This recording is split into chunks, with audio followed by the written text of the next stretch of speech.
اللہ تبارک و تعالی نے بعض چیزوں کو، بعض دنوں کو، بعض وقتوں کو، بعض مہینوں کو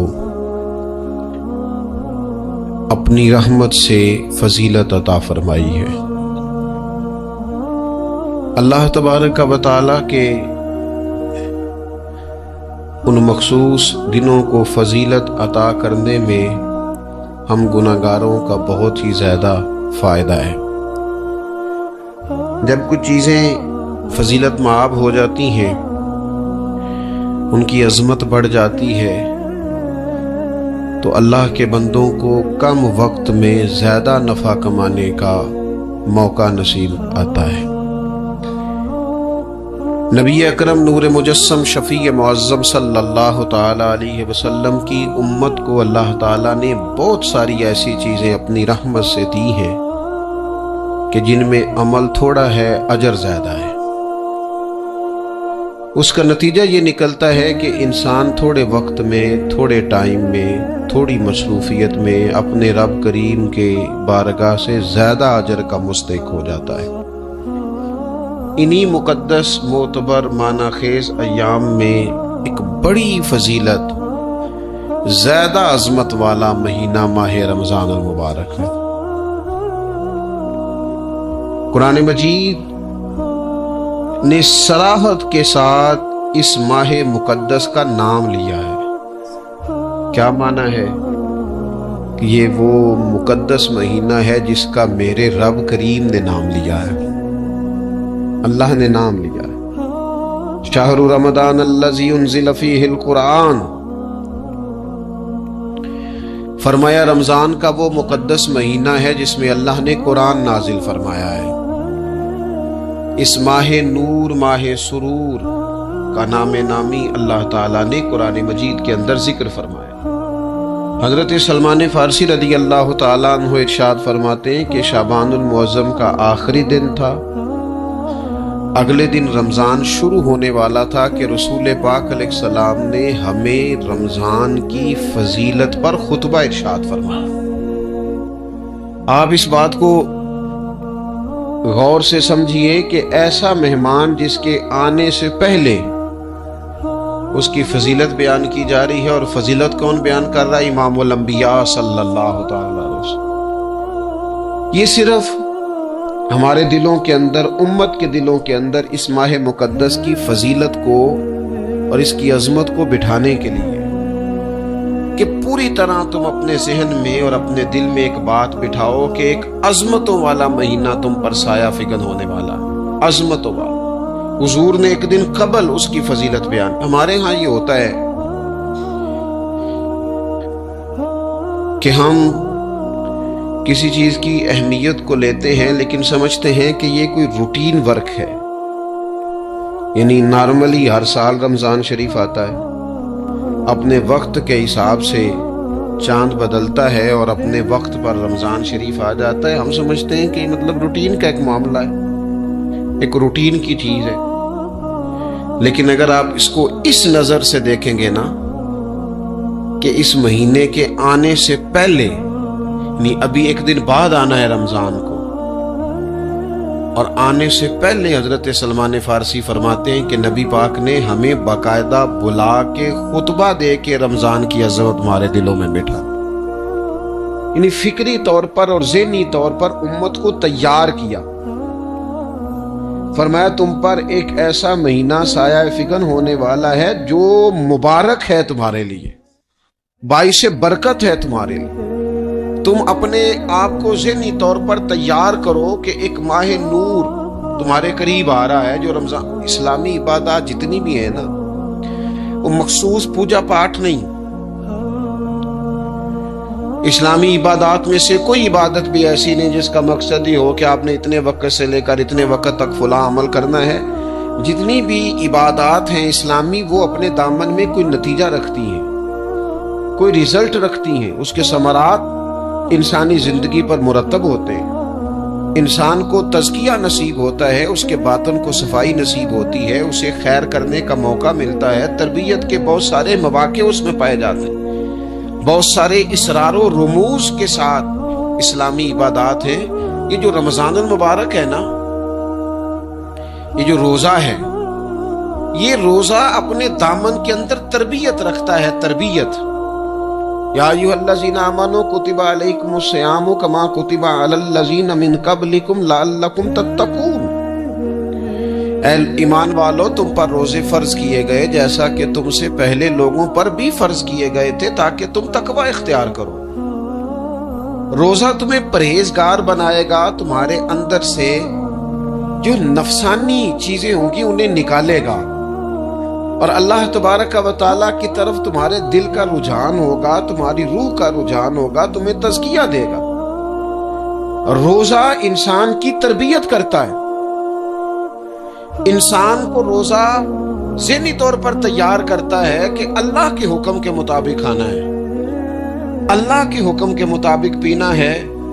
سب سے بڑا مسئلہ اس دور کا رزق کے حلال کا حصول ہے اور حرام سے اجتناب ہے۔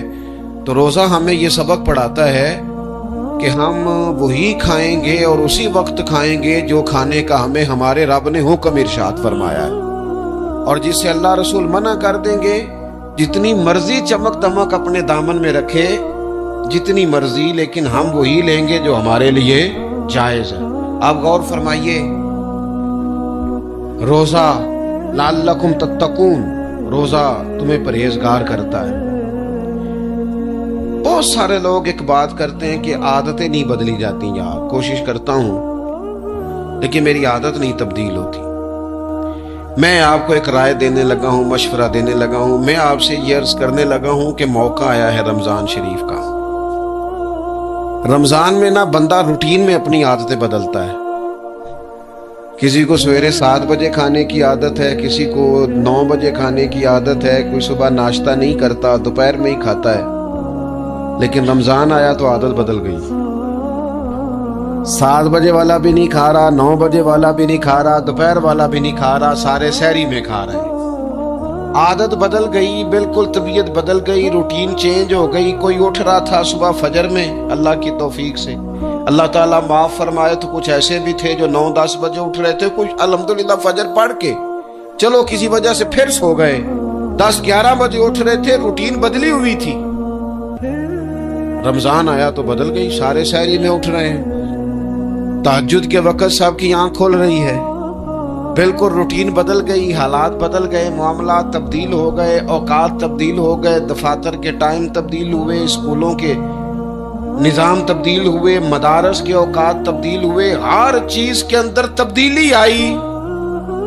معنی کیا ہے کہ اللہ نے تمہیں موقع دیا ہے کہ عادتیں بدلی جا سکتی ہیں، اپنے آپ کو تبدیل کیا جا سکتا ہے، لائف سٹائل کو چینج کیا جا سکتا ہے۔ یہ موقع آیا ہے، ایک مہینہ ہے پورا، 2-3 دن 4 دن آپ کی روٹین بگڑ جائے نا سونے کی، یعنی روٹین سے ہٹ کے آپ سونا جاگنا شروع کر دیں تو پھر وہی روٹین بن جاتی ہے، پھر اسی ترتیب سے انسان سارے کام کرتا ہے۔ تو رمضان میں روٹین چینج ہوگی، سارے تہجد میں اور سحری میں اٹھیں گے، تو اللہ کرے نا یہ روٹین قائم رہے۔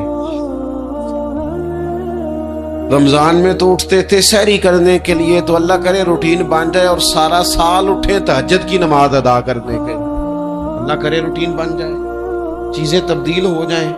وہ لوگ جن کو ڈاکٹر کہہ رہے تھے کہ دوائی بھی کھانی ہے اور پرہیز بھی کرنا ہے، تو وہ کہہ رہے تھے جی دوائی کھانا تو آسان ہے، پرہیز کرنا مشکل ہے، تو بدلنے لگی ہے نا روٹین، آ گیا نا رمضان، پرہیز کا ٹائم شروع ہو گیا۔ لہذا بہترین فائدہ یہ ہوگا کہ رمضان میں پرہیز ہوگی، ڈائٹ پلان بالکل بنایا جا سکتا ہے، اس میں چیزوں کو بالکل مرتب کیا جا سکتا ہے۔ تو رمضان شریف کے آنے سے پہلے ذہنی طور پر اپنی عادات کی تبدیلی کا پروگرام بنائیں، عادتیں بدل جایا کرتی ہیں۔ رسول کریم دنیا میں آئے وَيُزَكِّيكُمْ، حضور تزکیہ کرنے تو آئے ہیں، عادتیں بدلنے تو تشریف لائے ہیں۔ نبی پاک نے صفائی ستھرائی کر دی، ساری ناپاک چیزوں کو نکال دیا۔ تو روٹین دیکھیں کہ رمضان میں تقوی کے حصول کے لیے اپنی عادات کو تبدیل کرنا ہے، اور اس کے لیے ذہنی طور پر اپنے آپ کو تیار کریں۔ وہ جو کہتے ہیں بچے سویرے نہیں اٹھتے، ان وہ روٹین بنا لیں، یہ موقع آیا ہے، ابھی سے ارادہ کر لیں کہ جناب ہم نے اس ترتیب سے اپنے گھر کو، ماحول کو، بچوں کو اس ترتیب سے ہم نے مرتب کرنا ہے چیزوں کو. یا آپ ارادہ کریں، اللہ تعالیٰ مدد فرمائے گا. رمضان المبارک کی جو خاص فضیلت ہے، اس خاص فضیلت کو رمضان آنے سے پہلے ذہن میں بٹھا لیں اور رمضان المبارک پورے کا پورا اس ذوق سے گزاریں کہ ذہن میں بات موجود ہو، ذہن میں، کہ دراصل رمضان کیا ہے. اللہ کے پیارے رسول صلی اللہ تعالی علیہ وسلم نے فرمایا، اے لوگو، تم پر ایک عظیم المرتبت مہینہ سایہ فگن ہو رہا ہے. حضور فرماتے ہیں شہر مبارک، فرمایا یہ بڑا برکت والا مہینہ ہے، یہ برکتیں لے کے آیا ہے، یہ رحمتیں لے کے آیا ہے، یہ اپنے ساتھ عنایات لے کے آیا. اور نبی اکرم صلی اللہ تعالی علیہ وآلہ وسلم نے فرمایا، جو بندہ بھی قرب الہی کی نیت سے رمضان میں نیکی کا طلبگار ہوگا، فرمایا وہ اگر نفل نیکی کرے گا نا تو اللہ تعالیٰ اسے فرض کے برابر ثواب عطا فرمائے. اور حضور علیہ الصلوۃ والسلام فرماتے ہیں جو اس مہینے میں ایک فرض ادا کرے گا، اللہ 70 فرضوں کے برابر اجر عطا کرے گا. اپنے ذہن میں ایک بات بٹھائی جائے، ذہن میں یہ بات بٹھائی جائے کہ یہ نا برکت والا مہینہ ہے، اس میں میرا ثواب بڑا ضربوں کے ساتھ آگے بڑھے گا. ایک ذہن بنایا جائے اور پھر ثواب اکٹھا کرنا شروع کر دیا جائے. پھر وہ ترتیب بنا لی جائے، کاروباری نہیں، روحانی ترتیب، کاروباری نہیں، یعنی نئے سے نئے سٹال نہ تیار کیے جائیں. مہنگائی کیسے کرنی ہے اور کس طرح کر کے کن چیزوں کی آج کل مانگ ہوگی، کس ترتیب سے سودا پہلے ہی خریدنا ہے، مہنگا کیسے کرنا ہے، اللہ معاف کرے مصنوعی قلت کیسے پیدا کرنی ہے، کمائی کیسے کرنی ہے. رمضان کے اندر جناب لوگ ساری ترتیب لگا کے، ساری. میرے ایک دوست ہیں میڈیکل کے شعبے سے وابستہ ہیں، تو مجھے کہنے لگے کہ ڈاکٹر بھی اپنی روٹین بدلتے ہیں اور معدے والی ساری دوائیاں بھی اکٹھی کر لیتے ہیں کیونکہ رمضان آنے والا ہے، یہ زیادہ لوگ استعمال کریں گے. تو وہ ماحول نہ پیدا کریں کہ ہر چیز دنیا داری ہو جائے، ہر چیز دنیا داری نہیں، ہر چیز کو ایک نیا روپ دے دیا جائے اور نیا سے نیا مال کمانے کا سلیقہ بنایا جائے. میں اکثر کہا کرتا ہوں کہ رمضان تو اس لیے تھا نا کہ اس میں کم کھانا ہے، تھوڑا کھانا ہے.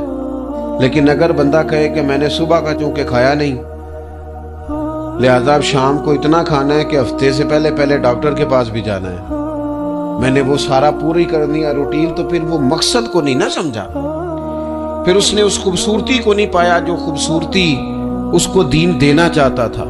ایک تو رمضان کی فضیلت کو سمجھنا ہے، اور پھر جب ہم روزہ دار ہیں، ہم نے روزہ رکھا ہوا ہے،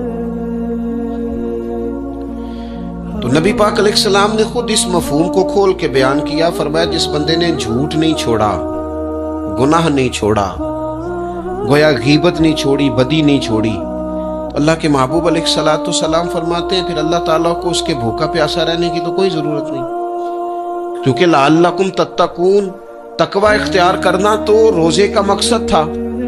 اور اگر اس نے وہ بات کو سمجھا ہی نہیں، استاد کے لیے صرف استاد ہو جانا ہی ضروری نہیں، اس کو پھر اپنے منصب کا لحاظ کرنا بھی ضروری ہے کہ میں استاد ہوں. والد کا صرف والد ہو جانا ہی کمال نہیں، اس کو پھر اس منصب کے تقاضوں کو بھی سمجھنا چاہیے کہ اب میں ایک باپ ہوں، اب میں روٹین میں وہ آزاد نہیں ہوں کہ جہاں میرا جی چاہے گا جاؤں گا، جہاں میری طبیعت چاہے گی میں کھاؤں گا، جہاں میرا دل کرے گا میں وہ کام کروں گا. اب آپ سرپرست ہیں، سربراہ ہیں. انسان دیکھیں نا، ایک شخص ہے وہ عالم ہے، علم پڑھ لینا صرف کمال نہیں، وہ اپنے منصب کو بھی تو سمجھے نا، اس منصب کے وقار کو، اس کے لحاظ کو بھی تو سمجھے نا. ایک آدمی اگر عمر رسیدہ ہے، بڑا ہے، بزرگ ہے، اور وہ چاہتا ہے کہ میری بزرگی کی وجہ سے میرا اکرام کیا جائے، تو اسے اپنے منصب کا بھی لحاظ کرنا پڑے گا. اس کو حضرت سعدی فرمایا کرتے تھے میں نے 18 سال کے بزرگ دیکھے اور میں نے 75 سال کے بچے دیکھے. حضور کیا مطلب؟ فرمانے لگے عمر ہو گئی لیکن اپنے منصب کا خیال نہ کیا، عادات بچوں والی رہی۔ اور فرماتے میں نے ایسے لوگ دیکھے جن کو شروع وقت میں ہی اللہ والوں کی صحبت نصیب آئی، تو وہ جو بزرگی ہے وہ پھر عمر کی وجہ سے نہیں ملی، وہ اللہ نے علم اور عمل کی وجہ سے عطا فرما دی۔ تو اپنے منصب کا لحاظ کرنا کہ میرا یہ منصب ہے۔ اسی طرح جب ہم نے روزہ رکھا ہوا ہوگا نا تو پھر ہم نے اس منصب کا بھی لحاظ کرنا ہے کہ میں روزے دار ہوں۔ پھر خالی بھوکے پیاسا نہیں رہنا۔ رسول پاک صلی اللہ تعالی علیہ وآلہ وسلم نے پتہ ہے روزے دار کی فضیلت کیا بیان فرمائی؟ اللہ کے محبوب صلی اللہ تعالی علیہ وسلم فرماتے ہیں کہ رب فرماتا ہے ابن آدم کا ہر عمل اس کے لیے ہے، روزہ میرے لیے، اور فرمایا میں خود جزا دوں گا روزے کی، میں خود جزا دوں گا روزے کی۔ اور حضور فرماتے ہیں روزہ ڈھال ہے، جو شخص روزہ دار ہو وہ بےہودگی سے، فحش گوئی سے اجتناب کرے۔ اور اللہ کے محبوب صلی اللہ تعالی علیہ وسلم فرماتے ہیں اگر کوئی شخص اسے گالی دے، اگر کوئی شخص اس سے جھگڑا کرنا چاہے تو پتہ کیا جواب دے؟ اسے کہے بھئی میں روزے دار ہوں، میرے منصب کا تقاضا نہیں کہ میں تیرے ساتھ الجھوں۔ اور رسول پاک صلی اللہ علیہ وسلم فرمانے لگے اوہو اتنی بڑی بات۔ حضور فرمانے لگے یہ صحیح مسلم کے لفظ ہیں، کریم محبوب فرمانے لگے مجھے اس رب کی عزت کی قسم جس کے قبضے میں محمد عربی صلی اللہ علیہ وسلم کی جان ہے، حضور فرماتے روزہ دار کے منہ کی خوشبو اللہ تعالیٰ کے نزدیک قیامت کے دن مشک کی خوشبو سے بھی زیادہ وقت والی ہوگی۔ اس کے منہ سے جو خوشبو آتی ہے قیامت میں مشک پیچھے رہ جائے گا، اور رب کی بارگاہ میں صرف روزہ دار کے منہ سے اگر تیرے منہ کی خوشبو رب کو اتنی پسند ہے تو تجھے بھی تو اپنے منصب کا خیال ہونا چاہیے کہ میں نے روزہ رکھا ہوا ہے، میں روزہ دار ہوں۔ اور میرے نبی پاک علیہ السلام کے یہ دو لفظ ہیں نا، وہ صوفیاء ہیں نا، اللہ کے نیک بندے جو ساری زندگی تڑپتے رہے کہ کبھی اے حقیقت منتظر نظر آنا لباس مجاز میں، کبھی مالک ایک دفعہ کبھی تیرا جلوہ ملے، کبھی اے حقیقت منتظر نظر آنا لباس مجاز میں، لاکھوں سجدے تڑپ رہے ہیں میری جبین نیاز میں۔ اور جو ساری زندگی کہتے رہے کہ ہم تو عمر دراز مانگ کے لائے تھے 4 دن، 2 آرزو میں کٹ گئے، 2 انتظار میں کہ دیکھو انہیں انعام ملنے لگا۔ جو اس کی راہ کے سوالی تھے، جو اس کے رستے کے مسافر تھے، جو اسے پانا چاہتے تھے، جو اس کی دید کرنا چاہتے تھے، جو اسے ملنا چاہتے تھے، میرے رسول پاک علیہ السلام نے فرمایا روزہ دار کو 2 خوشیاں ملیں گی۔ ایک خوشی اس وقت ملتی ہے جب وہ افطار کرتا ہے، اور فرمایا ایک خوشی اس وقت ملے گی جب وہ اپنے رب سے ملاقات کرے گا، جب وہ اس سے ملے گا تو اس وقت روزہ دار کو خوشی ہوگی۔ میرے دوستو خوشی تو جو ہوگی سو ہوگی، لیکن یہ لفظ بڑے حسین نہیں کہ روزہ دار کی رب سے ملاقات ہوگی، یہی لفظ بڑے باکمال نہیں؟ ایک روایت میں تو یہ ہے نا کہ روزہ میرے لیے ہے میں اس کی جزا دوں گا، اور ایک روایت میں یہ ہے کہ روزہ میرے لیے ہے اور رب فرماتا ہے میں خود روزے کی جزا ہوں، یعنی باقی نیکیوں پر ثواب ملے گا، روزہ رکھنے والے کو رب رحمان ملے گا۔ نبی اکرم صلی اللہ تعالی علیہ وسلم کے امت کے صوفیاء نے نا کچھ چیزوں کو بڑا کھولا ہے۔ عارف رومی کہتے ہیں کہ ایک دن نا محمود غزنوی نے خزانوں کے دروازے کھول دیے اور فرمایا بھئی میں نے آج ہر چیز کھول دی ہے، جو جس چیز پہ ہاتھ رکھے گا وہ اسی کی ہو جائے گی۔ لوگ دوڑے، کوئی سونے کی طرف، کوئی چاندی کی طرف، کوئی جائیدادوں کی طرف، کوئی خزانے کی کنجیوں کی طرف، کوئی بڑے بہترین گھوڑے اور اونٹوں کی طرف، لوگ دوڑ گئے، جو جس پہ ہاتھ رکھے گا اسی کا۔ سب بھاگ گئے، ایاز بیٹھا ہے، نہ وہ حسن میں رہی شوخیاں، نہ وہ عشق میں رہی گرمیاں، نہ وہ غزنوی میں تڑپ رہی، نہ وہ خم ہے زلف ایاز میں۔ وہ لذتیں کہاں، ایاز چپ کر کے بیٹھا ہے. پھر محمود نے ایاز کی طرف مخاطب کر کے کہا ایاز اٹھنا نہیں, آج لوٹ سیل لگ گئی ہے, جو جس چیز پہ ہاتھ رکھے گا اسی کی. ایاز کہنے لگا بات پکی ہے نا. تو محمود خوش تھے, موڈ بڑا اچھا تھا, کہا بالکل پکی ہے. تو ایاز کہنے لگے چلو ٹھیک ہے. ایاز اٹھے, پیچھے سے جا کے نا تو محمود کے کندھے پہ ہاتھ رکھ دیا. محمود کے کندھے پہ ہاتھ رکھا. محمود کہنے لگے یہ کیا بات کا, آپ سے میں نے پوچھا تھا بات پکی ہے, جو جس پہ ہاتھ رکھے گا اسی کا نا. تو تھوڑی دیر پہلے مسکراتے چہروں میں آنسو آ گئے. ایاز بھی روئے تو محمود بھی روئے. کہا بادشاہ پکا رہنا, وہ جن کو خزانے چاہیے تھے وہ دوڑ گئے, مجھے تو چاہیے. لنگ کئی مہینے تے برس گئے تے تیری دید نو دیدے ترس گئے, تیری تو ملے گا. تو پھر کہا محمود نے, اس نے کہا میں وعدہ کر چکا تھا, بس ٹھیک ہے, باقیوں کے خزانے اور میں تیرا. طے ہو گئی.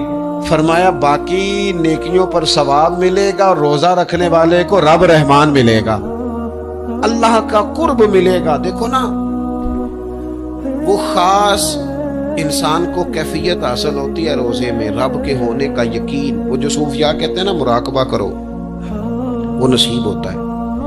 یعنی کسی کو کیا پتا ہے اس کا روزہ ہے کہ نہیں, اکیلا ہے نا گھر میں, فریزر بھرا ہوا ہے, نہیں نہ کھاتا. کیوں؟ اسے پتا ہے میرا رب میرے ساتھ ہے, میرا رب مجھے دیکھ رہا ہے. بس یہ تصور توحید پکا ہو جاتا ہے رمضان, تو پھر اللہ تبارک و تعالیٰ کی بھی خاص رحمت اور کوئی خاص ہی اعزاز. حضور فرماتے ہیں جنت کے کئی دروازے ہیں, ایک باب الریان ہے, اس سے صرف روزہ دار گزریں گے. آواز ہوگا روزے والے آ جاؤ, وہ آ جائیں گے. فرمایا اس خاص دروازے سے گزرو, جب گزر جائیں گے تو فرمایا بند کر دو بھائی, اور کوئی نہیں گزرے گا یہاں سے. دروازہ ہی مخصوص ہے, ان کا اعزاز ہی ذرا زیادہ ہے.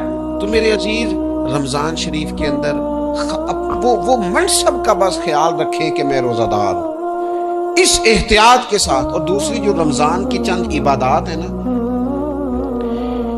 سب سے پہلی تو میں عرض کروں گا تراویح کے حوالے سے. یہ بات یاد رکھ لیں کہ نبی پاک علیہ الصلوۃ والسلام نے فرمایا جس نے ایمان اور احتساب کی نیت کے ساتھ رمضان میں قیام کیا, اللہ اس کے پچھلے سارے گناہوں کو معاف فرما دے گا. اور ایک مقام پر نبی پاک صلی اللہ تعالی علیہ وسلم نے بیان کیا, یہ مشکات میں موجود ہے. حضور فرماتے ہیں رمضان اور قرآن دونوں قیامت کے دن بندے کی شفاعت کریں گے. رمضان کہے گا یا اللہ میں نے اسے دن بھر کھانا کھانے سے باز رکھا, اور تیری بارگاہ کے حکم کے مطابق اس نے اپنے آپ کو ان چیزوں سے بچا کے رکھا. اور قرآن کہے گا مالک رات میں نے اسے نیند سے روکے رکھا. کیا مطلب؟ اس نے کھڑے ہو کے عبادت کی. اگرچہ اس سے مراد شارحین حدیث نے تراویح بھی لیا ہے, تہجد کی نماز بھی لیا ہے, صلاۃ اللیل بھی لی ہے, لیکن میرے عزیز یہ خاص ربط ہے قرآن مجید کے ساتھ تراویح کا. مسنون ہے رمضان کی راتوں میں قرآن مجید اور تراویح کا پڑھنا. اگر تھوڑی سی نا طبیعت میں صرف تبدیلی پیدا کی جائے, میں نے دیکھا ہے کہ جو لوگ کہتے ہیں نا میرا وقت بڑا قیمتی ہے, بڑی ساری جگہوں پہ آپ کو بیٹھنا پڑتا ہے, بیٹھے آپ 2 گھنٹے بیٹھے, 3 گھنٹے بیٹھے. میں نے دیکھا ہے لوگ جاتے کسی دفتر میں تو رات کو ہی چلے جاتے ہیں اس علاقے میں, کھڑے ہیں, پاسپورٹ کے دفتر کھڑے ہیں, شناختی کارڈ کے دفتر کھڑے ہیں, امیگریشن کی لائنوں میں کھڑے. کچھ ذہن تو بنائیں کہ میں نے رات کھڑے رہنا ہے اور اپنے رب کی عبادت کرنی ہے. تراویح کو ذرا ذوق سے آپ اگر تھوڑا ارادہ کر لیں گے نا, یعنی کوئی ایسا مشکل کام نہیں. میری تو رائے یہ ہے کہ پہلے 3-4 دن ذرا جم کے ذہن بنائیں, اور تھوڑا سا نا روٹین کو بدلنے کی کوشش نہ کریں. جس امام صاحب کے پیچھے تراویح شروع کریں, کوشش کریں ساری وہیں پڑھیں. روٹین بدلنے سے بھی سستی آتی ہے. ایک دن یہاں گئے, 2 دن وہاں گئے, تو یہ روٹین بدلنے سے بھی بعض اوقات سستی آتی ہے. کوشش کریں ایک جگہ پہ قرآن شریف سننا شروع کریں اور پھر پورا قرآن مجید وہیں پہ سنیں, اور تھوڑا ذہن بنائیں. میں نے دیکھا ہے ہمارے استاد صاحب اس طرح کیا کرتے تھے کہ بہت تھوڑا کھانا افطاری کے وقت, تھوڑا, اور ان سے کہا جاتا آپ بزرگ آدمی ہیں, اتنا کم کھانا کیسے نظام چلے گا؟ تو فرماتے تھے میں ایک چپاتی اور آدھی چپاتی کھا لوں گا لیکن تراویح کے بعد، اب اگر زیادہ کھانا کھاؤں گا تو طبیعت میں سستی آئے گی، میرے لیے کھڑا ہونا مشکل ہو جائے۔ سادہ سا کھانے کے ساتھ افطاری کی جائے گی، اور تراویح کے لیے اپنے آپ کو ذہنی کہاں ٹائم ملتا ہے سارا سال قرآن پڑھنے سننے کا؟ یہ تو اللہ نے موقع عطا فرمایا، تو تھوڑا سا اگر دلچسپی پیدا کی جائے، بڑا بڑا سونا قرآن مجید پڑھا جاتا ہے مساجد میں، بچے بڑی بڑی خوبصورتی سے، تو اللہ کا شکر ہے جگہ جگہ پہ، اور مساجد کے علاوہ بھی میں نے دیکھا ہے، ہم سے لوگ مطالبہ کرتے ہیں کہ ہماری فیکٹری میں رات کو بھی کام ہوتا ہے، اتنے سارے ورکر ہیں تو بچہ کوئی مل جائے قرآن شریف سنائے، فلانی جگہ بھی اتنے لوگ ہیں تو اگر موقع مل جائے، تو اگر تھوڑا ذہن بنایا جائے، شوق پیدا کیا جائے تو اللہ تعالیٰ فضل فرماتا ہے، انسان کو طاقت ملتی ہے کھڑے رہنے کی۔ ایک تو تراویح، روزہ، تراویح، اور تیسری بات ہے سحر اور افطار۔ یہ جو سحری اور افطار، یہودی جو تھے نا وہ سحری نہیں کرتے تھے، سحری کا نام و نشان نہیں تھا، روزہ رکھتے سحری نہیں کرتے، تو نبی پاک صلی اللہ تعالی علیہ وسلم نے فرمایا ہمارے اور یہودیوں کے درمیان فرق ہی سحری کا ہے، اور نبی پاک صلی اللہ تعالی علیہ وآلہ وسلم نے فرمایا سحری کھایا کرو، سحری کھانے میں برکت ہے۔ اور اگلی بات سننی ہے آپ نے تو خوش ہو جانا ہے، سحری کو معمولی نہ سمجھے، سحری کرنا عبادت ہے۔ ہاں آپ مت سمجھیں کہ میں روٹی کھا رہا ہوں، یہ تو میرے سامنے دہی رکھا ہوا ہے، یہ تو سالن رکھا ہوا ہے، یہ تو اچار رکھا ہے، تو چپاتیاں رکھی ہیں۔ سحری کھانا عبادت ہے۔ آپ صبح اٹھے، آپ کی تو روٹین ہی اور تھی، تو 7 بجے کھاتے تھے، 9 بجے کھاتے تھے، یہ جو آپ صبح کھا رہے ہیں اٹھ کے سحری میں، اپنی مرضی سے تھوڑی کھا رہے ہیں، یہ تو کسی کے کہنے سے کھا رہے ہیں، یہ تو کسی کے بٹھائے بیٹھے ہیں۔ یہ جو سحری کا لنگر ہے یہ رب رسول کی رحمت کے ساتھ عطا ہوتا ہے، یہ کرم ہے، یہ اللہ رسول کے بٹھائے بیٹھے۔ کیا میرے رسول پاک صلی اللہ تعالی علیہ وآلہ وسلم نے بات کھولی ہے، ترغیب و ترہیب میں حدیث ہے، اللہ کرے یہ کبھی چسکا لگ جائے، یہ والا مزہ آ جائے، تو پھر تو گھر میں دسترخوان نہیں بچھا ہوا ہوگا، پھر تو رنگ ہی کوئی اور ہوگا۔ حضور فرماتے اللہ تعالی اور اس کے فرشتے سحری کھانے والوں پر رحمتوں کا نزول فرماتے ہیں۔ کھائی روٹی جا رہی ہے، پکا ہوا کھانا ہے، لیکن حضور فرماتے ہیں رب بھی رحمتیں فرما رہا ہے، اور اللہ کے حکم سے فرشتے بھی رحمتوں کا نزول کر رہے ہیں سحری کھانے والوں پر۔ تو خوب توجہ سے، ذوق سے، شوق سے۔ اور پھر جو افطار کا معاملہ ہے، حضور فرماتے ہیں جب روزہ کھولنے والا روزہ کھولتا ہے تو جو دعا مانگتا ہے رب قبول فرما لیتا ہے۔ یعنی افطار کا وقت ایسا ٹائم ہے جو دعاؤں کی قبولیت کا وقت ہے۔ افطار کرنا بھی ہے، کرانا بھی ہے۔ مہنگائی ذرا عروج پہ چلی گئی ہے، میں بار بار کہتا ہوں، مجھ سے نا لوگ دعا کے لیے مجھے کہتے کہتے اپنے کئی دکھ بتا دیتے ہیں۔ تھوڑا سا نا افطاریاں مہربانی فرمائیے گا، سیاسی نہ کیجیے گا۔ وہ جن سے مال لیتے ہیں، وہ جن کو مال دیتے ہیں، وہ جن سے ووٹ لینے ہیں، وہ جنہوں نے ووٹ لینے ہیں، اس بنیاد پر سحر افطار کے بندوبست نہ کریں رضا الہی کے لیے۔ میرے محبوب فرماتے جس نے رب کی رضا کے لیے کسی کو افطار کرایا، جتنا ثواب اللہ روزہ رکھنے والے کو دے گا اتنا افطار کرانے والے کو بھی عطا کرے۔ اور ایک حدیث تو آپ پڑھیں گے تو جھوم جائیں گے، سنیں گے تو خوش ہو جائیں گے، المعجم الکبیر میں موجود ہے۔ نبی پاک علیہ السلام فرماتے ہیں جس نے حلال کھانے اور حلال پانی سے کسی کا روزہ افطار کرایا نا، ذرا دیکھنا غریبوں کے گھروں کو جھانکنا، ذرا اپنے عزیزوں میں ایک نظر دوڑا لینا، ذرا رمضان کی نیت کر کے رمضان سے پہلے ہی غرباء تک راشن پہنچا دینا، ان کی فکر دور ہو جائے، وہ پہلی شام ہی اپنے بچوں کے ساتھ آسودہ حال ہو کے بیٹھے۔ دیکھ لینا یہ نہ ہو کہ ایک بھائی کھول کے کھا رہا ہو اور دوسرے کے بچے منتظر ہوں کہ آج سحر افطار میں کیا کرنا ہے۔ اپنے گلی محلے میں دیکھ لینا، ہم اس رسول کے ماننے والے ہیں جنہوں نے فرمایا میں اسے مومن ہی نہیں جانتا جو پیٹ بھر کے کھائے اور اس کا ہمسایہ بھوکا رہ جائے۔ تھوڑا سا اپنے ارد گرد نظر ڈال لینا، المعجم الکبیر میں حدیث موجود ہے۔ اللہ کے پیارے رسول صلی اللہ تعالی علیہ وسلم نے فرمایا جس نے حلال پانی سے، حلال روٹی سے کسی کا روزہ افطار کرایا تو فرمایا فرشتے اس بندے کے لیے رمضان کے دنوں میں، رمضان کی گھڑیوں میں دعا کرتے ہیں، اور جناب جبریل امین اس کے لیے شب قدر کی رات دعا کرتے ہیں۔ حضرت جبریل شب قدر میں دعا کریں گے، خاص رات، یا اللہ اس بندے پر فضل فرما، اس نے تو غریب آدمی کو افطار کرا۔ یہ ایک عبادت ہے، اس عبادت کا خیال کریں۔ پھر اعتکاف آئے گا، رمضان کے آخری 10 دنوں کا اعتکاف۔ اسلام میں رحمانیت نہیں ہے، لیکن کبھی کبھی سب سے کٹ کے اپنے رب کے ساتھ جڑ جانا، کچھ رات کی عبادتیں، کچھ تنہائی کے اذکار، کچھ درود و سلام کا ذوق، یہ ان ساری خوبصورتیوں میں سے ایک خوبصورتی اعتکاف بھی ہے۔ اللہ کے پیارے رسول علیہ الصلوۃ والسلام ہمیشہ اعتکاف کرتے، اور حضرت عطا بن رباح رضی اللہ تعالیٰ عنہ کیسی خوبصورت بات ارشاد فرماتے ہیں، معتکف تو اس آدمی کی طرح ہے جیسے کسی بندے کو کسی کے ساتھ کوئی کام پڑ جائے نا تو وہ جا کے اس کے دروازے پر بیٹھ جاتا ہے کہ جب تک میرا کام ہوگا نہیں میں جاؤں گا نہیں۔ فرماتے ہیں یہ اعتکاف والا بھی آ کے رب کریم کے گھر بیٹھ گیا ہے کہ جب تک تو معاف نہیں کرے گا میں جاؤں گا نہیں، جب تک تو بخشش نہیں کرے گا میں اس دروازے سے ہٹوں گا نہیں۔ حضرت ابن عباس رضی اللہ تعالیٰ عنہ نبی پاک علیہ السلام کے روضہ انور کی طرف اشارہ کر کے کہا کرتے تھے زیادہ دیر نہیں ہوئی، اشارہ کر کے کہتے تھے زیادہ دیر نہیں ہوئی، اس روضہ مبارک میں آرام فرما۔ رسول رحمت علیہ السلام سے میں نے اپنے کانوں سے سنا ہے، اور جب یہ بات ارشاد فرماتے تھے تو روتے بھی تھے۔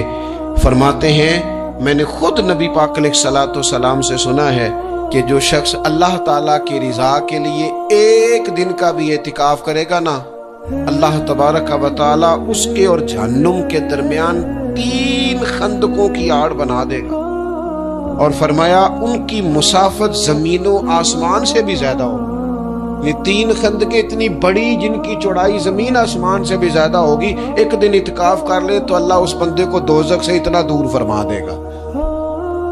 بہت سارے لوگ ہیں جن کو بڑا ٹائم ملتا ہے چھٹیاں گزارنے کے لیے، کبھی کسی سیاحتی مقام پر، کبھی کسی سیاحتی مقام پر، خرچہ بھی مل جاتا ہے، کام بھی ہو جاتا ہے، سارے سلسلے بن جاتے ہیں، بڑی بڑی جگہوں پہ لوگ جا کے ٹائم گزارتے ہیں۔ تو ایسا نہ ہو کہ 10 دن اللہ کے گھر میں بھی گزارے جائیں۔ علماء نے لکھا ہے کہ کوشش تو کریں ہر سال اعتکاف ہو، نہ ہو سکے تو چلو چند سالوں کے بعد ہو جائے، اور فرماتے ہیں کہ زندگی میں ایک دفعہ تو اس سنت کو ضرور ادا کرنا چاہیے۔ کوئی بندہ ایسا نہ ہو جو محروم رہ جائے، زندگی میں ایک بار صحیح پر اعتکاف کے ساتھ اپنے آپ کو وابستہ ضرور کرے۔ رمضان المبارک کے اندر آخری اشرا شب قدر کی تلاش کا اشرا ہے۔ اللہ کے پیارے رسول صلی اللہ تعالیٰ علیہ وسلم ان 10 دنوں میں خود بھی عبادت کرتے تھے اور گھر والوں کو بھی جگایا کرتے تھے، اور اپنے اہل خانہ کو تاکید فرماتے تھے کہ اٹھو اٹھو، آگے بڑھو، یہ آرام کرنے کے دن نہیں ہے۔ ہمارے ہاں یہ ہوتا ہے کہ وہ جو آخری 10 دن زیادہ عبادت کے تھے، شب قدر کی تلاش کے تھے، وہ آخری 10 دن سارے بازار میں گزر جاتے ہیں، کپڑے سلوائے جا رہے ہیں، کپڑے خریدے جا رہے ہیں، جوتے خریدے جا رہے ہیں، واپس کیے جا رہے ہیں، دوبارہ لیے جا رہے ہیں، سفر ہو رہا ہے، آنا جانا ہو رہا ہے، عیدیاں بٹ رہی ہیں۔ تو یہ سارے کام جو آخری عشرے میں کرنے ہیں، جو زیادہ عبادت کے دن تھے، وہ سارے کام تو رمضان سے بھی پہلے کر لینے چاہیے۔ کپڑے رمضان سے پہلے خریدے جائیں، پہلے سلوا لیے جائیں، جوتے پہلے لے لیے جائیں، ضرورت کے کام پہلے کر لیے جائیں، جہاں آپ کو جو بانٹنا ہے وہ رمضان سے پہلے کریں۔ وہ مفت کی اپنے دل کو مطمئن کرنا کہ اب میرے پاس یہ بڑے میں خیر کا کام کرنے نکلا ہوا ہوں، میں عیدی بانٹنے جا رہا ہوں، یہ پہلے بانٹنے تھے۔ یہ عجیب بات ہے کہ جو زیادہ وقت مسجد میں گزارنے کا ٹائم تھا وہ سارا ہم نے ضائع کر دیا، وہ ادھر ادھر بازاروں کی نظر ہو گیا، میل ملاپ کی نظر ہو گیا۔ تو اگر چیزوں کو مرتب کیا جائے، میں تو دوستوں سے کہا کرتا ہوں زکوٰۃ کا حساب، صدقات کا حساب، صدقات فطر کا حساب، جتنے بھی روٹین کے کام ہیں اس کو کوشش کریں رمضان شریف سے پہلے آپ ترتیب دیں، آپ ان چیزوں کو پہلے سے مرتب کریں تاکہ وہ بہترین ہو جائیں۔ ہم تو اس دین کے ماننے والے ہیں جہاں نیت کرو تو اجر شروع ہو جاتا ہے۔ آپ رمضان کی نیت سے جو آج خرچ کریں گے اس کو اللہ تعالیٰ رمضان کے ثواب کے برابر ہی اجر عطا فرمائے گا، لیکن وہ ہم نا کچھ لوگ بڑا انتظار. ایک صاحب مجھ سے کہنے لگے جی میں نے سنا ہے صدقہ فطر آخری عشرے میں ہی دینا چاہیے. میں نے کہا آپ کا پروگرام تب دینے کا اس لیے آپ نے یہ گاڑا کر کے سن لیا, ذرا اس کو آپ نے زیادہ غور سے سن لیا ہے. آپ جب ضرورت محسوس کریں, جب آپ سمجھیں کہ کسی کو ضرورت ہے, ضرورت کے وقت کوئی چیز کام نہ آئی تو پھر کب جا کے کام آئے. تو میری آپ سے یہ اپیل رہے گی کہ پہلے سے چیزوں کو مرتب کریں, معاملات کو پہلے سے طے کریں. وہ لوگ بڑے اچھے ہوتے ہیں جو وقت پر منصوبہ بندی کرتے ہیں, جو چیزوں کو ٹائم پہ مرتب کرتے ہیں.